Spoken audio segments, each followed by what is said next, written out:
What's up, Heat fans? It's Nic Rohloff of the Heat Report coming with you with a new video. And this one's all about trading for Lauri Markkanen plus some Heat injury news on the back end of the video. But listen, I'm off on a Tuesday. I'm working on Friday and Wednesday, bringing y'all watch parties for the Heat versus the Raptors and the Cavs. So make sure you hit that sub button because I'm always working to get you guys content surrounding your Miami Heat. But let's jump into the Lauri Markkanen rumors. And listen, is there actually rumors right now that the Heat want to trade for Lauri Markkanen? No, but I think there should be because he is a perfect fit for this Heat roster. He has had a quick and rapid incline to the top of one of the best power forwards in the NBA. I mean, obviously drafted out of Arizona, was with the Chicago Bulls to start his career, but then really started to get things going in Cleveland and then was part of the Donovan Mitchell trade, flourished last year in Utah, was an all-star, and is on his way to potentially being an all-star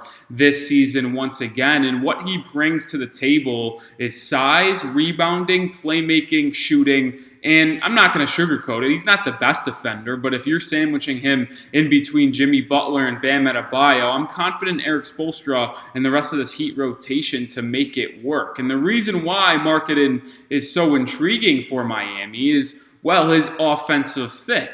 I mean, he can space the floor for someone who is 6'10", 6'11". He is a really good three-point shooter, not just an above-average stretch four. He is an elite three-point sniper, especially off the catch, and I think that could play a dynamic role in getting the Heat over the top when we're talking about this roster in next April, May, and hopefully June. I mean, think about the offensive fit. Bam Adebayo has taken that next step offensively, finishing around the rim and excelling in that 15 to 18-foot jumper range where, listen, teams would dare him to shoot, but now Bam is just catching it in either jab-stepping shot or even a little dribble isolation into it as well. He has improved his game. And we obviously know what Jimmy Butler brings to the table when it matters the most, right? He can hit threes. He's shooting above 38% this season from beyond the arc, but he can obviously draw fouls, get to the rim, and get to his spot in the mid-range. But think about this, right? Lauri Markkanen running the pick and roll. And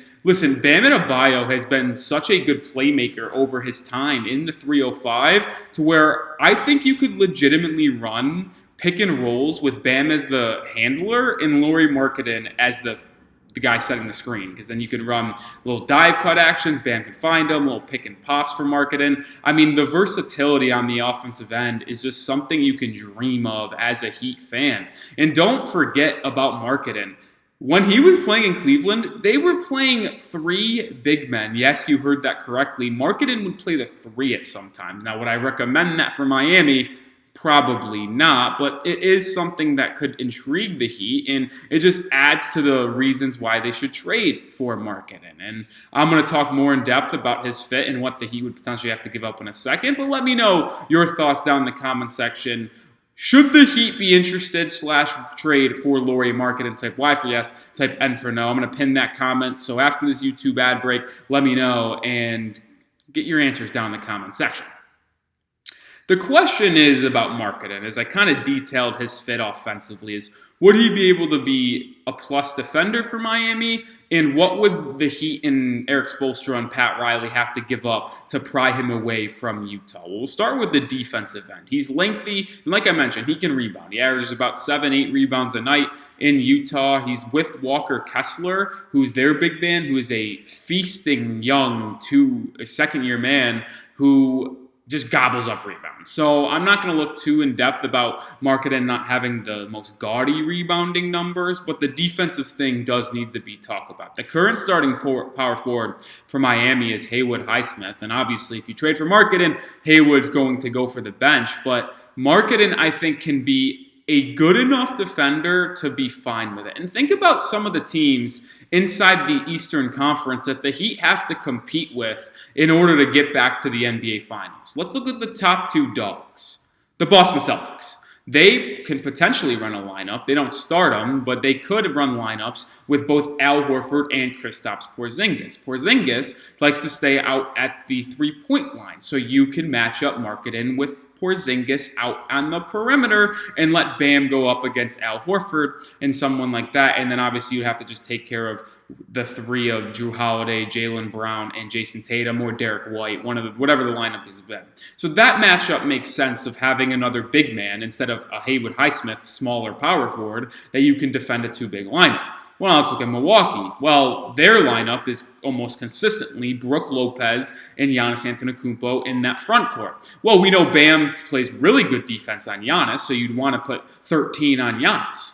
And then you would be able to do that because you have a big man in Lauri Markkanen that can defend Brook Lopez, who also likes to hang out at the three-point area. To me, even though he might not be the best defender, and I would say Haywood Highsmith is a better defender as we currently sit, when it comes to competing with the top of the Eastern Conference, you need to have lineups where you can play two bigs. And you can even play Lauri Markkanen as a small ball five when Adebayo sits down, which, as I've detailed immensely, is one of the biggest issues for the Miami Heat because they don't have a backup center, whether it be Kevin Love, Thomas Bryant, or Orlando Robinson.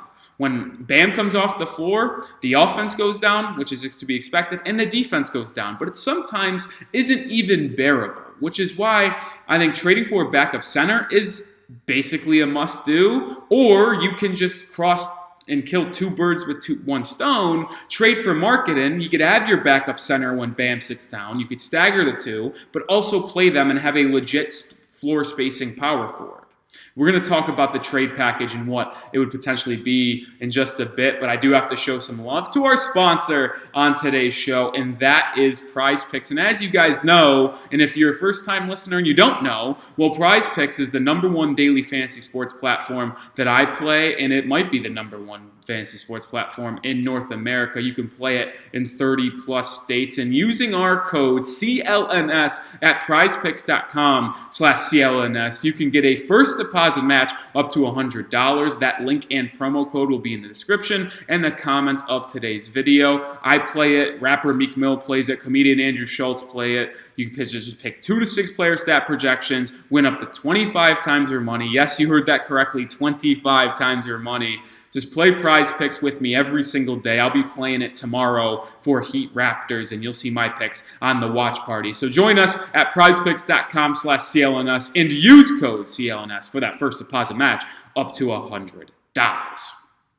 All right, what would the Heat have to give up for Markkanen? He's a valuable asset that if he hit the trade market and the Jazz, who are struggling in the Western Conference, they would likely have a market for Lauri Markkanen. He's going to be someone who is coveted around the league. So you're going to have to give up some real assets. The thing is, when you think about the Heat assets, the top ones are obviously Tyler Herro, but you're not trading him for Lauri Markkanen. I mean, Markkanen is the better player, but you're not trading Herro for a player like Markkanen right now. You would only trade Herro for a whale like Donovan Mitchell or someone on that caliber. Jaime Jaquez Jr., too valuable. He's shown way too much as a rookie to be able to move off for him from Markkanen. I like Lauri, but I'm not trading Jaime Jaquez Jr. for him. The Sweet Prince, Nikola Jovic, who has not got a lot of PT this year, but here's the thing. I love Nikola Jovic. Everyone, I think if you're a returning viewer of the channel, know how much I'm a fan of Jovic's game, and I think he could blossom into something that is just spectacular for this Miami Heat team. The thing is, though, if he blossoms and hits his peak, what is his peak? And if I'm going to be honest, I think there's a chance that his peak would be the current form of Lauri Markkanen, which would still be a good thing. You picked him 27th in the NBA draft. So I would be including Nikola Jovic in this deal, and I think the Utah Jazz would have some intrigue in Jovic to be someone they could build around for the future and have him be an asset that they have. And then obviously I think you'd have to include 1 or 2 first-round picks. You have 27 and 29 available to dispose. So I think I'd be willing to include Jovic, salary filler, and a couple first-round picks. And if you really needed to, I think it would be worth it to also include Caleb Martin. He is going to hit free agency and I think you got to move off that asset, even though he's a fantastic role player for Miami. I think it's worth cashing in on that asset right now before you have to pay him top dollar as a role player in the NBA. So Jovic, salary filler, Caleb Martin, 1 or 2 first-round picks for Lauri Markkanen. I would absolutely pull the trigger because I think he would be an impactful addition to this Heat roster. And think about a lineup of Kyle Lowry. Maybe he's in that deal for salary filler.